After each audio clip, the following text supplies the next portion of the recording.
Hello and welcome to smart learning. এই ভিডিওতে আমরা শক্তি চট্টোপাধ্যায় এবং তার রচিত বিভিন্ন রচনা আলোচনা করব। গুরুত্বপূর্ণ সেশন, স্ট্যাটিক জিকের জন্য অত্যন্ত গুরুত্বপূর্ণ, বিশেষত মিসলেনিয়াস এবং আরও অন্যান্য গুরুত্বপূর্ণ পরীক্ষা যেখানে স্ট্যাটিক জিকে থাকে, এই জায়গা থেকে কিন্তু প্রশ্ন থাকবে।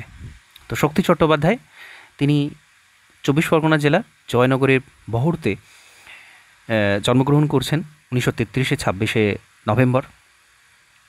বাকি ব্যক্তিগত পরিচয় রয়েছে, গুরুত্বপূর্ণ নয়।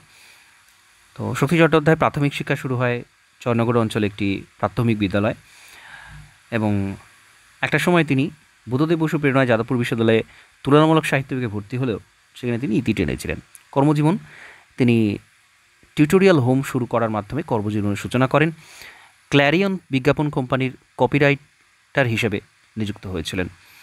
ভারবি প্রকাশনার সাথে যুক্ত হন, খ্যাতি লাভ করেন, ইত্যাদি ইত্যাদি সমস্ত বিষয় রয়েছে। তার ছদ্মনামগুলো গুরুত্বপূর্ণ। শক্তি চট্টোপাধ্যায়ের ছদ্মনাম: রূপচাঁদ পক্ষী, অভিনবগুপ্ত, স্ফুলিঙ্গ সমাদ্দার, শক্তিনাথ, কাব্যতীর্থ।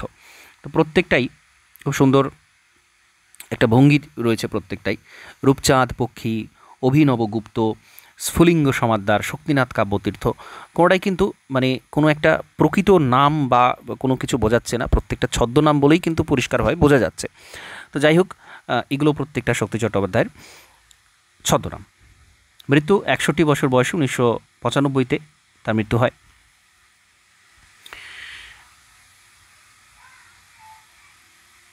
1974-এ শক্তি চট্টোপাধ্যায় পূর্ণেন্দুপতি পরিচালিত ছেঁড়া তমসুক চলচ্চিত্রে অভিনয় করেছিলেন। তো এটা একটা ইনফরমেশন গুরুত্বপূর্ণ। শক্তি চট্টোপাধ্যায় 1951 থেকে 1955 পর্যন্ত কমিউনিস্ট আন্দোলনের সাথে যুক্ত ছিলেন, কিন্তু 1958-তে তিনি রাজনীতির সাথে সম্পূর্ণরূপে সমস্ত সম্পর্ক ছিন্ন করেন। পরবর্তীতে 1962-তে তিনি হাংরি আন্দোলন এর সাথে যুক্ত হন। 3 বছর এই আন্দোলনের সাথে তিনি যুক্ত ছিলেন। তার সাহিত্য জীবনের সূচনা হয় গদ্য রচনার মধ্য দিয়ে। তিনি গদ্য চর্চা করেছেন স্ফুলিঙ্গ সমাদ্দার ছদ্মনামে। তো এটা আমরা আগেই দেখেছি, স্ফুলিঙ্গ সমাদ্দার তিনি এটা গদ্য চর্চার জন্য ব্যবহার করতেন। এবং শক্তি চট্টোপাধ্যায়ের প্রথম রচনা হচ্ছে নিরুপমের দুঃখ। এটা তার প্রথম রচনা, এটা কিন্তু গুরুত্বপূর্ণ ইনফরমেশন, মনে রাখতে হবে। শক্তি চট্টোপাধ্যায় প্রথম প্রকাশিত উপন্যাস হচ্ছে কুয়োতলা।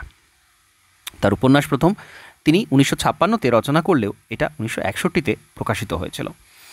রূপচাঁদ পক্ষী ছদ্মনাম শক্তি চট্টোপাধ্যায়ের জীবনে প্রথম দিকে কবিতা রচনা শুরু করেছিলেন। এই ছদ্মনামে তিনি কলকাতা নিয়ে ফিচারও করেন। তার রচিত তার প্রকাশিত কবিতা জম, কবিতাটি বুদ্ধদেব বসু সম্পাদিত কবিতা পত্রিকাতে প্রকাশিত হয়। 1961-তে মার্চ মাসে শক্তি চট্টোপাধ্যায়ের প্রথম কাব্যগ্রন্থ হে প্রেম হে নৈশব্দ প্রকাশিত হয়। তো তার এটা প্রথম কাব্যগ্রন্থ ছিল, অত্যন্ত গুরুত্বপূর্ণ। এটা থেকে প্রশ্ন হয়, সরাসরি ডাইরেক্ট প্রশ্ন হয়। তো তার রচিত কাব্যগ্রন্থগুলো দেখব: হে প্রেম হে নৈশব্দ, ধর্মেও আজও জিরাফেও আছো, ধর্মেও আছো জিরাফেও আছো, 3 তরঙ্গ, অনন্ত নক্ষত্র বিধি তুমি অন্ধকারে, সোনার মাছি খুন করেছি, হেমন্তের অরণ্যে আমি পোস্টম্যান, চতুর্দশপদী কবিতাবলী, পাড়ের কাঁথা মাটির বাড়ি, প্রভু নষ্ট হয়ে যাই, সুখে আছি, ঈশ্বর থাকেন জলে, জ্বলন্ত রুমাল, অস্ত্রের গৌরবিহীন একা, ছিন্ন বিচ্ছিন্ন, সুন্দর এখানে একা নয়, আমি ছিঁড়ে ফেলি ছন্দ তন্তুজাল, কবিতার তুলো ওড়ে, এই আমি যে পাথরে, হেমন্ত যেখানে থাকে, পাতাল থেকে ডাকছি, উড়ন্ত সিংহাসন, পরশুরামের কুঠার, মানুষ বড় কাঁদছে, ভালোবেসে ধুলায় নেমেছি, ভাত নেই পাথর রয়েছে, আমাকে দাও কলা, অঙ্গুরিতর হিরণ্য জল, আমি চলে যেতে পারি, মন্ত্রের মতো আছি স্থির, আমি একা বড় একা, প্রচ্ছন্ন স্বদেশ, যেতে পারি কিন্তু কেন যাব। এটা তার অত্যন্ত বিখ্যাত কাব্যগ্রন্থ, খুবই গুরুত্বপূর্ণ, সরাসরি প্রশ্ন আসে।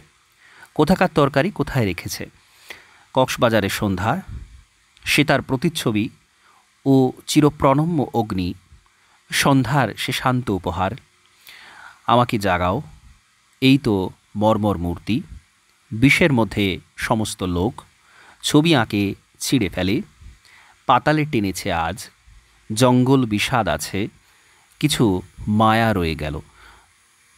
অনেকগুলো কাব্যগ্রন্থ রয়েছে এবং প্রত্যেকটা কিন্তু একটা অন্য ধরন রয়েছে, একটা টাইপ আছে, একটা প্যাটার্ন আছে, আমরা দেখলেই বুঝতে পারবো। তো এইগুলো কিন্তু সবই শক্তি চট্টোপাধ্যায়ের রচিত কাব্যগ্রন্থ।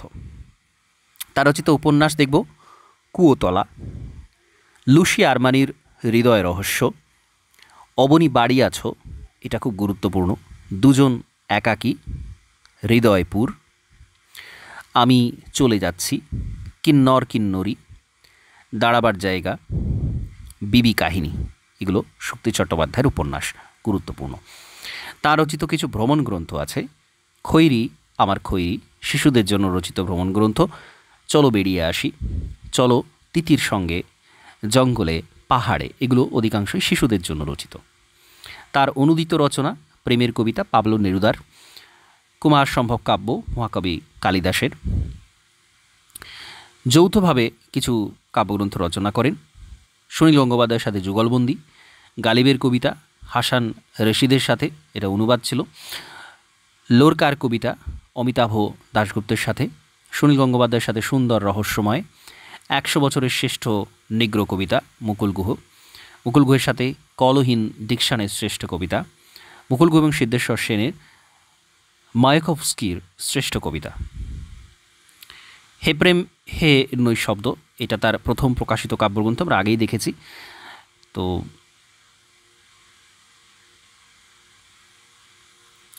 ধর্মে আছো জিরাফেও আছো, দ্বিতীয় কাব্যগ্রন্থ। সোনার মাছি খুন করেছি,